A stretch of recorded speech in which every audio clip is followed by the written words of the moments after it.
Welcome to రాజనీతి. విశాఖపట్నంలో స్వర్గీయ ఎన్టీ రామారావు అల్లుళ్ళిద్దరూ కలిసి ఒకే వేదికను పంచుకున్నారు. దగ్గుబాటి వెంకటేశ్వరరావు గారు ప్రపంచ చరిత్ర అనే ఒక పుస్తకాన్ని రాశారు. ఆ పుస్తకావిష్కరణ కార్యక్రమంలో చంద్రబాబు నాయుడు గారు కూడా పార్టిసిపేట్ చేశారు. 30 ఏళ్ల తర్వాత వీళ్ళిద్దరూ కలిసి ఒక సభలో పాల్గొన్నారు. ఒకే వేదికను పంచుకున్నారు.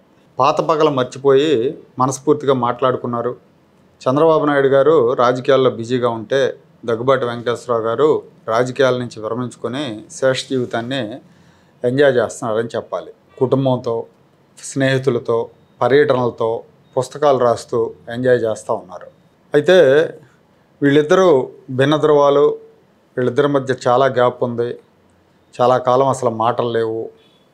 ఇలాంటి పరిస్థితులు ఉన్నాయి.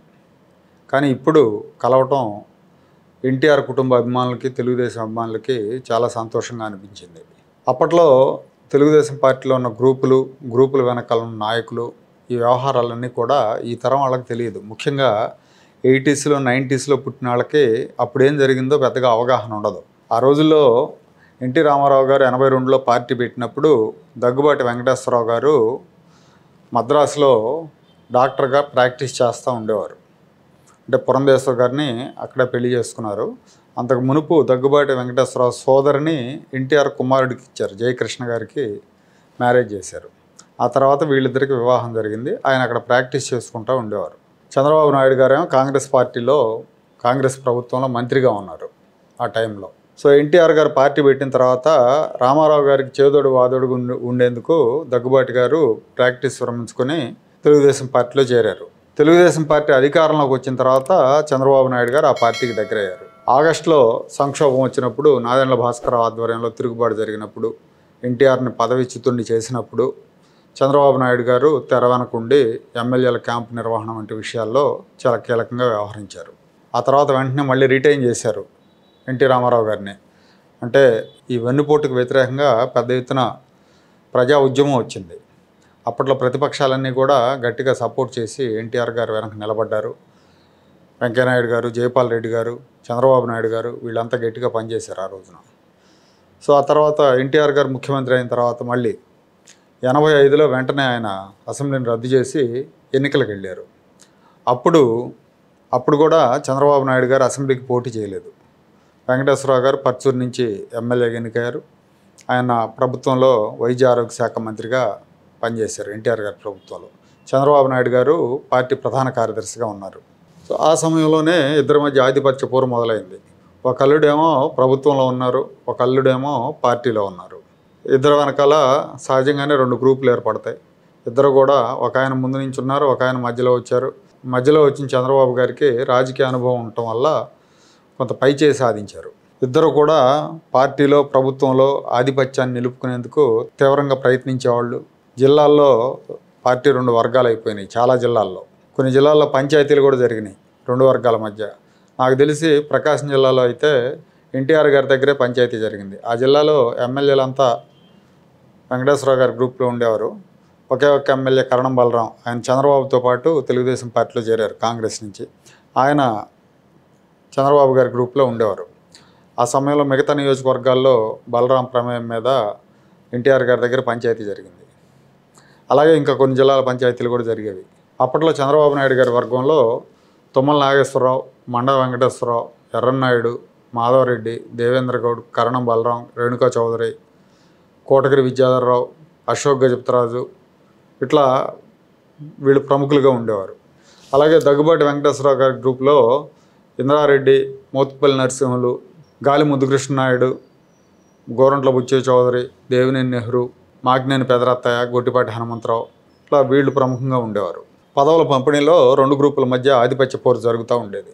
91 వరకు ఇద్దరు పోటాపోటీగా గ్రూప్ రాజకీయాలు నడిపారు. 91లో వెంకటేశ్వరరావు గారు బాపట్ల నుంచి లోక్సభకు కంటెస్ట్ చేశారు. ఎంపీగా ఢిల్లీ వెళ్ళారు. ఆయన ఎంపీగా ఢిల్లీ వెళ్ళటం, ఆ తర్వాత లక్ష్మీపార్వతిని ఎన్టీఆర్ పెళ్లి చేసుకోవటం, ఈ పరిణామాలన్నీ జరిగినాయి. సో ఈ నేపథ్యంలో ఆయన ఎక్కువ టైం ఢిల్లీలో ఉండటం మూలంగా ఆయన గ్రూపు లక్ష్మీపార్వతి వెనకాల చేరింది. ఈ గ్రూప్లో ప్రముఖ నాయకులు కొంతమంది లక్ష్మీపార్వతి శిబిరం వైపు వెళ్ళిపోయారు. పార్టీలో తిరుగుబాటు జరిగినప్పుడు వీళ్ళంతా ఎన్టీఆర్తో ఉండిపోయారు. అయితే వెంకటేశ్వరరావు గారు మాత్రం తిరుగుబాటుకు మద్దతు ఇచ్చారు. ఆయన పురంధేశ్వర్ గారు ఇద్దరు కూడా తిరుగుబాటు తొలి అంకంలో యాక్టివ్గా ఉన్నారు. ఆ రోజున ఎమ్మెల్యేలతో వైస్రాయ్ హోటల్, ఇప్పుడు మ్యారియట్ హోటల్ అయింది అది. ఆ వైస్రాయ్ హోటల్ ఇప్పుడు మ్యారియట్ హోటల్, అందులో ఎమ్మెల్యేల శిబిరాన్ని ఏర్పాటు చేసినప్పుడు ఎన్టీఆర్ కుమారులు బాలకృష్ణ, హరికృష్ణ, దగ్గుబాటి వెంకటేశ్వరరావు గారు, చంద్రబాబు గారు వీళ్ళంతా కూడా చాలా కీలకంగా వ్యవహరించారు. ఆ తిరుగుబాటు విజయవంతం అయింది. కాచిగూడ బసంత్ థియేటర్లో, అది ఫంక్షన్ హాల్ అయింది బసంత్ థియేటర్, అక్కడ చంద్రబాబు నాయుడు గారిని తెలుగుదేశం శాసనసభాపక్ష నాయకుడిగా అలాగే తెలుగుదేశం పార్టీ అధ్యక్షుడిగా ఎన్నుకున్నారు. అదే ఆఖరి సమావేశం. దగ్గుబాటి వెంకటేశ్వరరావు గారు, చంద్రబాబు నాయుడు గారు ఇద్దరు కలిసి పంచుకున్న వేదిక అది. అదే ఆఖరి వేదిక. ఆ తర్వాత వాళ్ళిద్దరూ మధ్య ఎడం పెరిగింది. ముఖ్యమంత్రిగా చంద్రబాబు నాయుడు గారిని బలపరిచిన తర్వాత ముందుగా అనుకున్న ప్రకారం వెంకటేశ్వరరావు గారికి పార్టీ అధ్యక్ష పదవి ఇవ్వాలి. అలా ఇవ్వలేదని ఆయన మళ్ళీ ఎన్టీఆర్ దగ్గరికి చేరారు.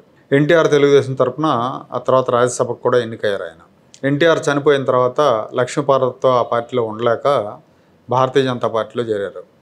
అయితే ఆయన దురదృష్టం కొద్దీ ఆ టైంలో భారతీయ జనతా పార్టీ తెలుగుదేశం పార్టీ మధ్య పొత్తు కుదిరింది.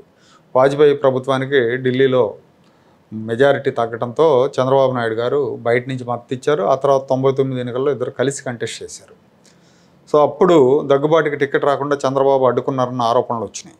చంద్రబాబు తన ఎదుగుదలకు, బీజేపీలో తన ఎదుగుదలకు ఆటంకంగా మారారన్న అభిప్రాయం వెంకటేశ్వరరావు గారిలో కూడా ఉండేది. ఆ తర్వాత 2004 ఎన్నికలకు ముందు దగ్గుబాటి వెంకటేశ్వరరావు గారు, పురంధేశ్వర్ గారు ఇద్దరు కాంగ్రెస్ పార్టీలో చేరారు. పురంధేశ్వర్ గారు బాపట్ల నుంచి ఎంపీ అయితే దగ్గుబాటి గారు పర్చూరు నుంచి ఎమ్మెల్యేగా గెలిచారు. అయితే ఇక్కడ రాజశేఖర రెడ్డి గారు చాలా తెలివిగా వ్యవహరించారు. ఇక్కడ సీనియర్ నాయకుడు దగ్గుబాటి వెంకటేశ్వరరావుని మంత్రివర్గంలో తీసుకోవాల్సి వస్తుందని చెప్పి కేంద్ర మంత్రివర్గంలోకి పురంధేశ్వర్ గారి పేరు రికమెండ్ చేశారు. దాని మూలంగా అంటే భార్యాభర్తలు ఇద్దరికి పదవులు ఇవ్వలేరు కదా, అందుకని అక్కడ ఆవిడకి ఇచ్చారు కాబట్టి ఇక్కడ ఈయనకు పదవి రాలేదు.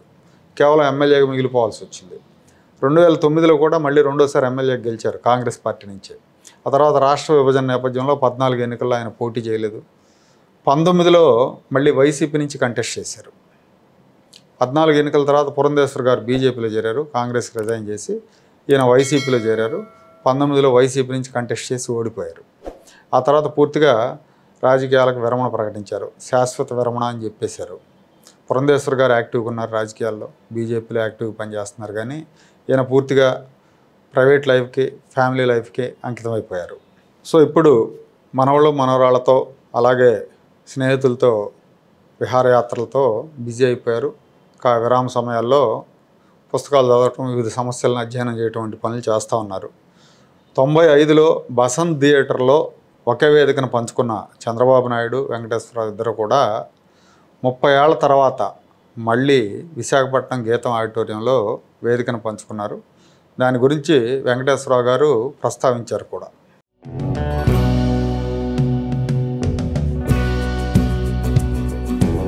Like, share and subscribe to Rajaniti channel.